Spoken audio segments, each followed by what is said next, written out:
Ayan ang mga malalaking tetra. Tetra yan, tetra.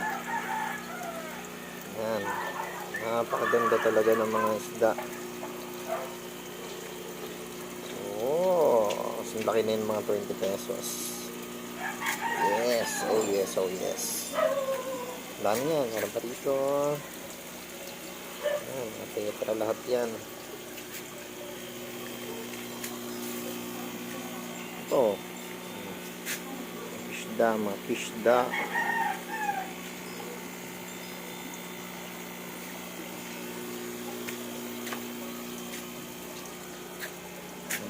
Fish natin. Sa mga gusto, mag-comment lang kayo, mamimigay tayo. Tagig area lang tayo, ha.